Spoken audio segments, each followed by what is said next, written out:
राधे राधे दोस्तों। आज हम साल की पहली एकादशी के बारे में जानेंगे। एकादशी कब है, इस एकादशी का क्या नाम है, इसकी क्या महिमा है और इसकी व्रत पूजा विधि क्या है। तो जानने के लिए वीडियो को लास्ट तक जरूर देखिएगा। पुत्रदा एकादशी 2023 में 2 जनवरी को मनाई जाएगी। इस एकादशी को वैकुंठ एकादशी के नाम से भी जाना जाता है। कहा जाता है कि इस दिन स्वर्ग के रास्ते खुलते हैं। ऐसी मान्यता है कि इस एकादशी के व्रत रखने से हजारों साल तपस्या करने के बराबर फल मिलता है। आइए जानते हैं वैकुंठ एकादशी व्रत की पूजा विधि, मुहूर्त और महत्व। दोस्तों, हम हमेशा सोचते हैं कि हर साल हम क्या नया करें, कुछ नया करना चाहते हैं। तो ये साल बहुत ही शुभ है। साल के शुरुआत में ही एकादशी है। यदि आप एकादशी व्रत नहीं करते और एकादशी व्रत करने के बारे में सोच रहे हैं तो आप इस साल में ये एक नया काम कर सकते हैं कि एकादशी का व्रत पालन करना शुरू कर दीजिए। तो आइए जानते हैं कि पुत्रदा एकादशी का शुभ मुहूर्त और तिथि क्या है। पुत्रदा एकादशी के व्रत 2 जनवरी 2023 को मनाया जाएगा। पौष एकादशी तिथि का आरंभ 1 जनवरी को शाम में 7:12 पर हो जाएगा और यह 2 जनवरी शाम में 8:24 तक रहेगी। पुत्रदा एकादशी का पारण 3 जनवरी सुबह 7:12 से 9:20 तक किया जाएगा। पुत्रदा एकादशी का व्रत रखने से संतान की रक्षा होती है। इसके साथ ही इस व्रत को करने से संतान पर सकारात्मक असर पड़ता है और उनकी आयु भी लंबी होती है। इस व्रत को महिला या पुरुष जो भी करे निर्जला रहकर ही करें। पौष पुत्रदा एकादशी का व्रत रखने से व्यक्ति धन धान्य से संपन्न रहता है और व्रत के प्रभाव से उसके सारे पाप नष्ट हो जाते हैं। इस दिन विष्णु पुराण का पाठ जरूर करना चाहिए। ऐसा करने से व्यक्ति की समस्त मनोकामनाएं पूरी हो जाती है। इस व्रत को करने से गौदान के जितना फल मिलता है। आइए हम इस व्रत की कथा को सुनते हैं। महाराज युधिष्ठिर ने पूछा, हे भगवान, पौष शुक्ल एकादशी का क्या नाम है, उसकी विधि क्या है और उसमें कौन से देवता का पूजन किया जाता है। भक्त वत्सल भगवान श्री कृष्ण बोले, हे राजन, इस एकादशी का नाम पुत्रदा एकादशी है। इसमें भी नारायण भगवान की पूजा की जाती है। इस चर और अचर संसार में पुत्रदा एकादशी के व्रत के समान दूसरा कोई व्रत नहीं है। इसके पुण्य से मनुष्य तपस्वी, विद्वान और लक्ष्मीवान होता है। इसकी मैं एक कथा कहता हूँ, सो तुम ध्यान पूर्वक सुनो। भद्रावती नामक नगरी में सुकेतुमान नाम का एक राजा राज्य करता था। उसके कोई पुत्र नहीं था। उसकी स्त्री का नाम शैव्या था।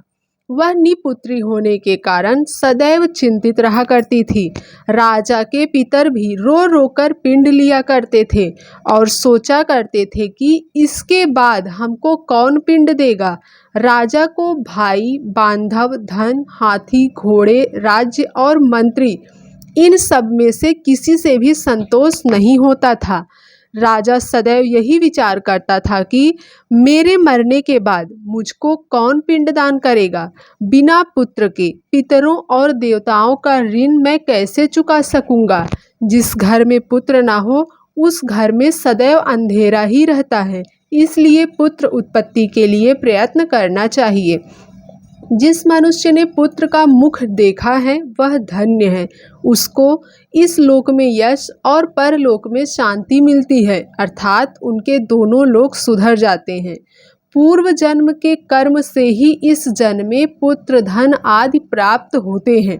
राजा इसी प्रकार रात दिन चिंता में लगा रहता था। एक समय तो राजा ने अपने शरीर को त्याग देने का निश्चय किया, परंतु आत्मघात को महान पाप समझकर उसने ऐसा नहीं किया। एक दिन राजा ऐसे ही विचार करता हुआ अपने घोड़े पर चढ़कर वन को चल दिया। तथा पक्षियों और वृक्षों को देखने लगा। राजा ने देखा कि वन में मृग, व्याघ्र, सूअर, सिंह, बंदर, सर्प आदि सब भ्रमण कर रहे हैं। हाथी अपने बच्चों और हथिनियों के बीच घूम रहा है। इस वन में कहीं तो गीदड़ अपने कर्कश स्वर में बोल रहे हैं और कहीं उल्लू ध्वनि कर रहे हैं। वन के दृश्यों को देखकर राजा सोच विचार में लग गया। इसी प्रकार आधा दिन बीत गया। वह सोचने लगा कि मैंने कई यज्ञ किए, ब्राह्मणों को स्वादिष्ट भोजन से तृप्त किया, फिर भी मुझको दुख प्राप्त हुआ। क्यों? राजा प्यास के मारे अत्यंत दुखी हो गया और पानी की तलाश में इधर उधर फिरने लगा। थोड़ी दूर पर राजा ने एक सरोवर देखा। उस सरोवर में कमल खिले थे तथा सारस, हंस, मगरमच्छ आदि विहार कर रहे थे। उस सरोवर के चारों तरफ मुनियों के आश्रम बने हुए थे। उसी समय राजा के दाहिने अंग फड़कने लगे। राजा शुभ सगुन समझकर घोड़े से उतरकर मुनियों को दंडवत प्रणाम करके बैठ गए। राजा को देखकर मुनियों ने कहा, हे राजन, हम तुमसे अत्यंत प्रसन्न हैं। तुम्हारी क्या इच्छा है, सो कहो। राजा ने पूछा, महाराज, आप कौन हैं और किस लिए यहाँ आए हैं? कृपा करके बताइए। मुनि कहने लगे कि हे राजन, आज संतान देने वाली पुत्रदा एकादशी है। हम लोग विश्वदेव हैं और इस सरोवर में स्नान करने के लिए आए हैं। यह सुनकर राजा कहने लगे कि महाराज, मेरे भी कोई संतान नहीं है। यदि आप मुझ पर प्रसन्न हैं तो एक पुत्र का वरदान दीजिए।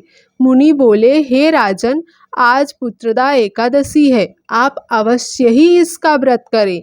भगवान की कृपा से अवश्य ही आपके घर में पुत्र होगा। मुनि के वचनों को सुनकर राजा ने उसी दिन एकादशी का व्रत किया और द्वादशी को उसका पारण किया। इसके पश्चात मुनियों को प्रणाम करके महल में वापस आ गए। कुछ समय बीतने के बाद रानी ने गर्भ धारण किया और 9 महीने के पश्चात उनका एक पुत्र हुआ। वह राजकुमार अत्यंत शूरवीर, यशस्वी और प्रजापालक हुआ। श्री कृष्ण बोले, हे राजन, पुत्र की प्राप्ति के लिए पुत्रदा एकादशी का व्रत करना चाहिए। जो मनुष्य इस महात्म्य को सुनता है उसे अंत में स्वर्ग की प्राप्ति होती है। तो दोस्तों, वीडियो कैसा लगा हमें कमेंट के माध्यम से ज़रूर बताइए। एकादशी व्रत से जैसे उस राजा का भला हुआ, उसी प्रकार इस व्रत को कहने और सुनने वालों का भी एकादशी महारानी भला करे। इसी तरह की वीडियोस देखने के लिए हमारे चैनल को सब्सक्राइब कर लीजिए और बेल आइकन को प्रेस कर लीजिए। राधे राधे।